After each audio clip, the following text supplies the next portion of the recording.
My name is Daniel Keller. I'm 41 years old, and for the past 12 years, I've been the inventory manager at a medical supply warehouse in suburban New Jersey. It's not glamorous work, tracking shipments, managing databases, making sure hospitals get their equipment on time, but it pays well enough. Good benefits, steady overtime, the kind of job that lets you buy a house and take vacations without checking your bank balance first. I met Melissa at a barbecue 14 years ago. She was the kind of woman who commanded attention without trying. Loud laugh, wild gestures when she told stories, eyes that sparkled when she drank her third beer. I was the quiet one nursing a single bottle in the corner, content to observe. Somehow she found me interesting. "You're mysterious," she'd said, sliding onto the bench beside me. I like that. We built a life together. No kids. We'd tried for 3 years before accepting it wasn't meant to be. I worked at the warehouse, managing inventory for a medical supply company. Good benefits, steady pay, enough overtime to afford our 3-bedroom colonial in the suburbs. Melissa worked part-time at a boutique downtown, selling overpriced handbags to women who had too much money. We took a vacation every summer, nothing fancy, usually a week at the shore. We had anniversary dinners at the same Italian place every year, predictable, comfortable, safe, or so I thought. That Friday in March, I came home 2 hours early. My supervisor, Greg, had noticed me favoring my back after lifting a heavy pallet wrong. "Go home, ice it, see you Monday," he'd instructed. I didn't argue. The drive home was peaceful. Light traffic, NPR discussing some political scandal I'd already forgotten. I was thinking about surprising Melissa, maybe ordering from that Thai place she loved. Her car was in the driveway. I walked through the front door, calling out, "Mel, you home?" "Just running to the store," she yelled back from upstairs.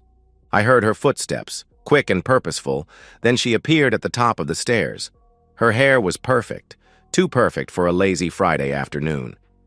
"You're early." "Everything okay?" she asked, concern in her voice. "Tweaked my back. Greg sent me home," I explained. She descended the stairs quickly, kissed my cheek. Her lips were warm, freshly applied lipstick, leaving a mark I'd later see in the hallway mirror.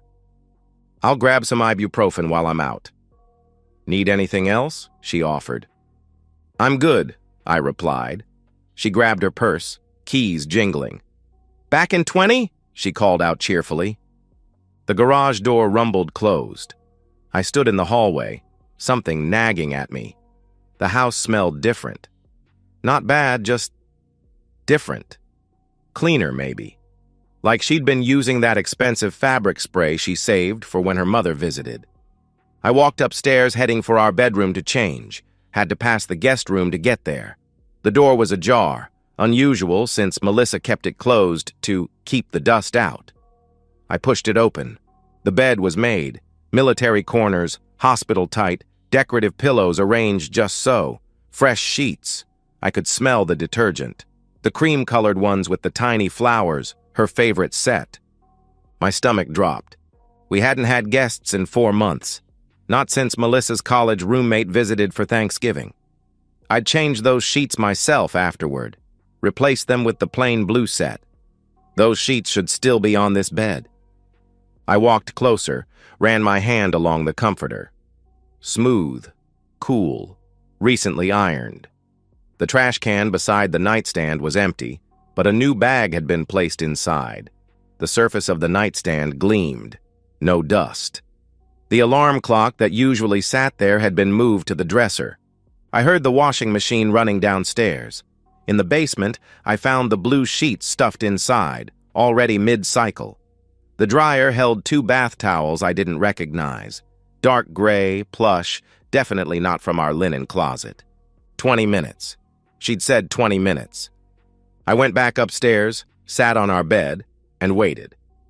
Melissa returned with 3 grocery bags, chattering about traffic at the store, how they were out of my favorite coffee creamer, how she'd grabbed Chinese takeout instead of cooking. "You need to rest that back," she insisted, not meeting my eyes. No arguments. During dinner, she was animated. Too animated. Laughing at things that weren't funny, touching my hand repeatedly, suggesting we watch a movie in bed. "Like when we were dating," she said with a smile too bright. I watched her carefully. The way she kept touching her neck. A nervous habit. How she'd reapplied perfume before dinner. The slight smudge of mascara under her left eye, like she'd rubbed it and tried to fix it quickly. "Everything okay?" I asked casually. "Perfect." "Why?" she responded quickly. "You seem energized," I observed. She laughed high and false. "Just happy you're home early." "We never get Friday afternoons together," she explained. That night I lay awake staring at the ceiling while Melissa slept beside me. Her breathing was even, peaceful. One arm thrown across my chest, wedding ring catching the moonlight from the window. I spent the entire night replaying that image. Clean sheets on a bed that shouldn't have been touched. By morning, I knew I couldn't live with the questions eating me alive. Saturday morning, I called Brandon from my truck, parked outside Home Depot. Melissa thought I was buying mulch for the flower beds. Brandon answered on the second ring. "Danny, boy." "What's happening?" he greeted enthusiastically. "I need a favor," I said, watching a couple load lumber into their pickup. "A big one." "Name it," he replied without hesitation. "I need to monitor my house. For security," I explained carefully. The line went quiet. Brandon had known me since high school. He could read the spaces between my words. "Security," he repeated slowly. "When?" "Today, if possible," I answered. "I'll be there in 2 hours." "Melissa home?" he asked. "She's getting her nails done." "Then lunch with her sister." "Won't be back until 3, I informed him. "Perfect," he confirmed. Brandon arrived in an unmarked van, dressed like any contractor in jeans and a polo. He carried 2 canvas bags that looked heavy, professional heavy. We stood in my foyer while he surveyed the layout. "How many rooms?" he asked, all business now. "Living room, our bedroom, and—" I paused. "The guest room." He nodded, no judgment in his eyes. "High def? Audio?" he questioned. "Everything," I confirmed. He unpacked his bags with practiced efficiency. The equipment was smaller than I'd expected. A smoke detector, a picture frame, an air freshener, a phone charger. "Latest generation," he explained. 4K resolution, night vision, motion activation, 150-degree field of view. We started in the guest room. Brandon replaced the existing smoke detector with his device, using the existing wiring for continuous power. "Battery backup lasts 72 hours if the power fails," he noted, making tiny adjustments. "Completely invisible unless someone takes it apart." I stood in the doorway, studying the room differently now. Melissa had insisted on redecorating it last year. New curtains, fresh paint, that expensive duvet cover from Pottery Barn. "For when we have company," she'd said at the time. What company? Her sister lived 20 minutes away. My parents were dead. We saw friends at restaurants, not in our home. In our bedroom, Brandon positioned a picture frame on the dresser. Our wedding photo, actually, which felt like a cruel irony. The camera lens was hidden in the decorative corner detail. "Covers the whole room," he assured me, checking his phone where the live feed displayed. The living room got an air freshener plugged into an outlet near the TV. Brandon had thought of everything. The devices looked so natural, so ordinary. "Even if someone's looking for cameras, these are medical-grade concealment. I use the same models for corporate security," he explained. He pulled out his tablet, fingers flying across the screen. "Installing the app on your phone now. Everything streams live, saves to encrypted cloud storage. 30-day rotation unless you flag something for permanent storage," he detailed. I watched him work. This friend who'd been my best man, who'd held me up when my father died, who was now helping me potentially destroy my marriage. "Brandon," I started. "Don't," he interrupted, not looking up. Whatever's happening, you need to know. That's all that matters. The app appeared on my phone, disguised as a home automation system. Brandon walked me through the interface, multiple camera views, motion alerts, search functionality for specific dates and times. The AI can detect different people, he explained further. It'll learn faces, track patterns. You'll know everyone who enters these rooms. We tested each camera. Crystal clear images, surprisingly good audio. I could hear birds outside through the guest room feed. Could see dust motes floating in our bedroom. The living room camera captured the entire space, including the hallway leading to the front door. Brandon packed his bags, then gripped my shoulder. Whatever you're looking for, I hope you don't find it, he said sincerely. I hope so too, I replied, meaning it. But I need to know. He paused at the door. The system's invisible, but once you start watching, you can't unsee things, Danny. Be sure you're ready for that, he warned. After he left, I sat on my couch, phone in hand, watching myself on 3 different screens. The house felt different now, observed, documented. Every room held a silent witness. I practiced switching between cameras, adjusting settings, testing the motion detection. A notification popped up when I walked from room to room. The timestamp was precise to the second. The quality was better than I'd expected. I could read the spines of books on our shelf, see individual dust particles when sunlight hit the guest room. Melissa texted, "Leaving salon now. Going to grab lunch with Beth. Love you." I responded normally. "Have fun. I'll be here working on the yard." But I didn't go outside. I sat there watching empty rooms on my phone, learning the rhythm of my house when no one was supposed to be home. The refrigerator humming, the grandfather clock in the hallway ticking, the occasional car passing outside. The cameras were invisible, but I felt them watching everything. Now all I had to do was wait and pretend my marriage wasn't balanced on the edge of a knife. Monday morning came like any other. Coffee at 5:30, shower at 5:45, kiss Melissa goodbye at 6:15. She was still in bed, hair spread across the pillow, mumbling about meeting a friend for lunch. Normal. Routine. Except for the phone in my pocket that could show me everything happening in my house. At the warehouse, I tried to focus on work. Inventory reports, shipping manifests, the usual Monday morning chaos. But I checked the app every hour. Empty rooms, silent house. Melissa left at 9:47, wearing her blue sundress, the one that showed her legs. At 11:23, my phone buzzed. Motion detected. Living room. My hands shook as I opened the app. Melissa was back, earlier than expected. But she wasn't alone. A man walked through my living room like he belonged there. Mid-20s, athletic build, dark hair styled with too much product. He wore jeans and a fitted t-shirt that showed he spent time at the gym. Everything I wasn't. Young, confident, built like someone who'd never spent 12-hour shifts moving medical supplies. Melissa appeared in frame, and my world shattered. She kissed him.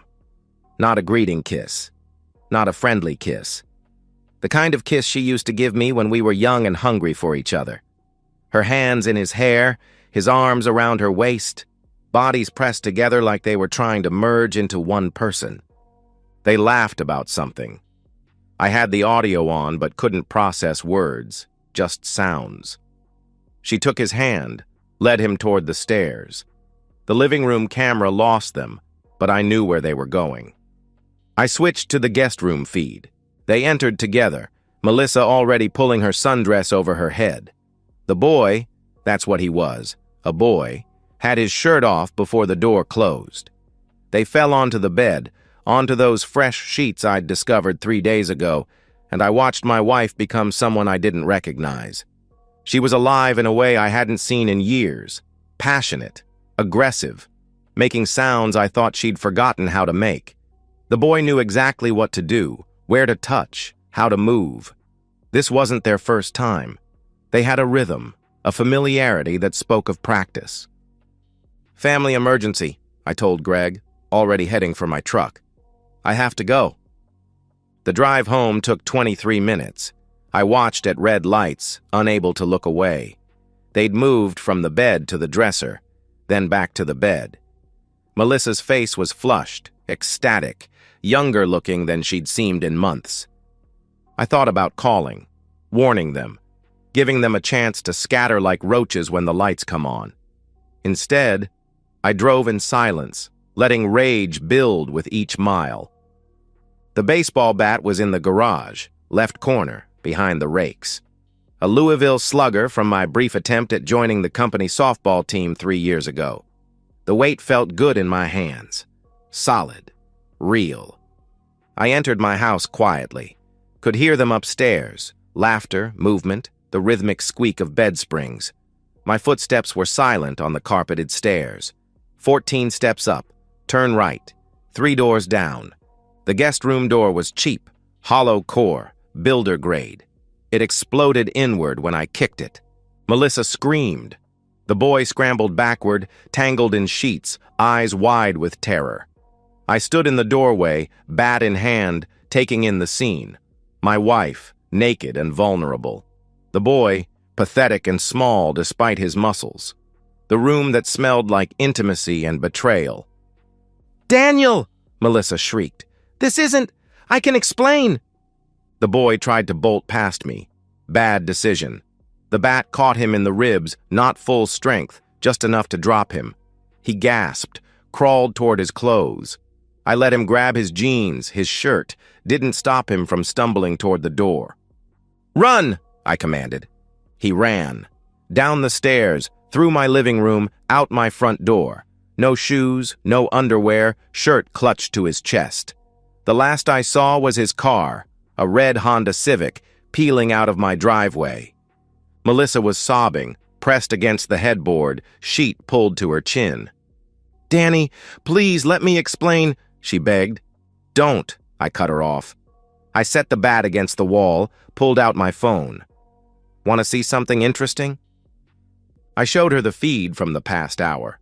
Her face went from red to white as she watched herself on the small screen. You were watching?" she whispered in disbelief. 3 cameras, a month of footage," I informed her coldly. I scrolled back through the timeline. "Here's you with him last Tuesday, and the Thursday before. Oh, and this one's my favorite, last Monday when you told me you were visiting your sister." She stared at the phone, then at me. "How long have you known?" she asked quietly. "I found the sheets, Melissa." "Friday. Fresh sheets on a bed that shouldn't have been touched," I explained. I pocketed the phone. "That was your mistake. Everything else was perfect, but you had to wash the evidence." "It didn't mean anything," she protested. 4 times in 3 weeks doesn't mean anything?" I countered. "I was lonely. You're always at work, always tired," she tried to justify. "So you f***ed a child in our guest room?" I snapped. She flinched at the vulgarity. In 14 years, I'd never spoken to her like that. "He's 26. He works at the gym," she offered weakly. "I don't care if he's a rocket scientist," I interrupted. I picked up the bat again, not as a threat, just to have something to hold. "Get dressed.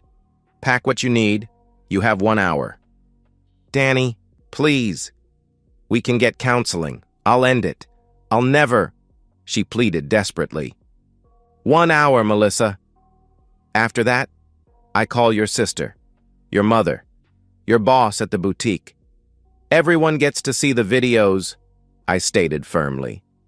She stumbled from the bed, grabbing clothes, crying harder now. "You can't do this." "This is my home too," she protested. "Check the prenup." Adultery clause. "You get nothing," I reminded her coldly. As I watched that coward run naked into the street, I realized the real revenge hadn't even started yet.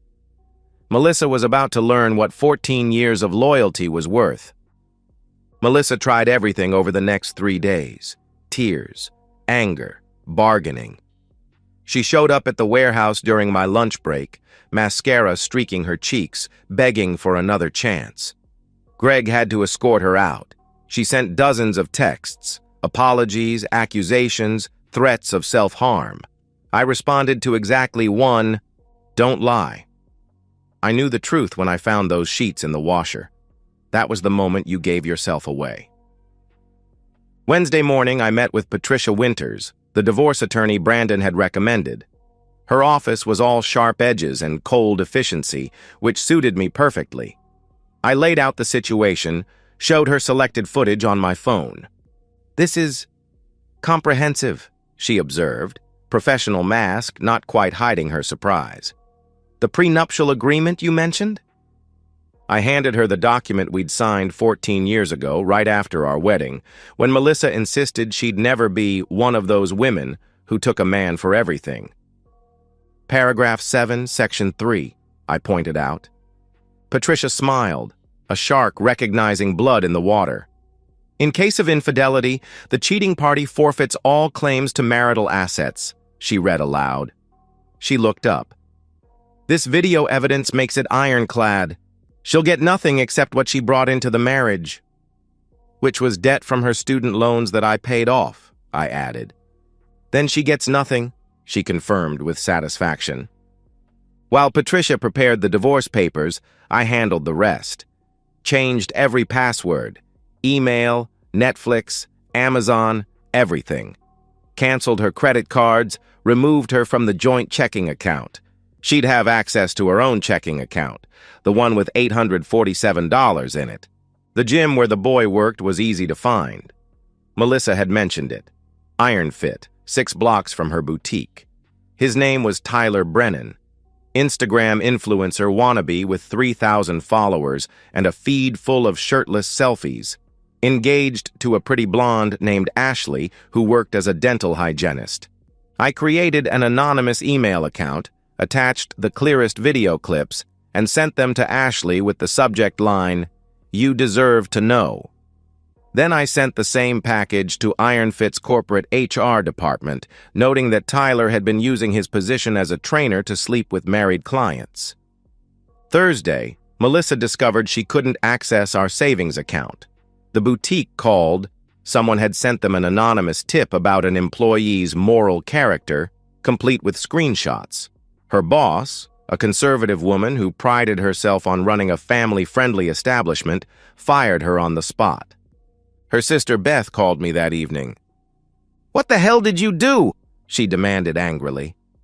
"I told the truth," I responded calmly. "You destroyed her," she accused. "No, Beth. She destroyed herself. I just made sure everyone knew about it," I corrected.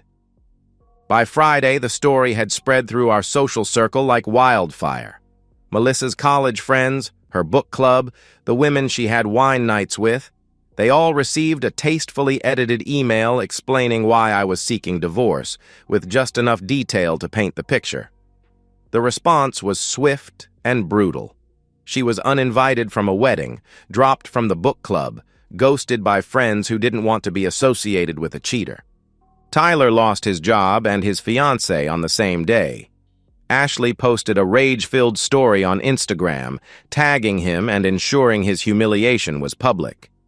He tried calling Melissa, but she didn't answer. She had bigger problems. Saturday morning, Melissa stood in our bedroom with 2 suitcases, supervised by Patricia, who was there to ensure she only took what was legally hers. Clothes, jewelry she'd bought herself, personal items. The engagement ring I'd saved 6 months to buy. Marital asset. The car I'd paid off last year. Marital asset. The furniture, the electronics, everything that made our house a home. All mine. "Where am I supposed to go?"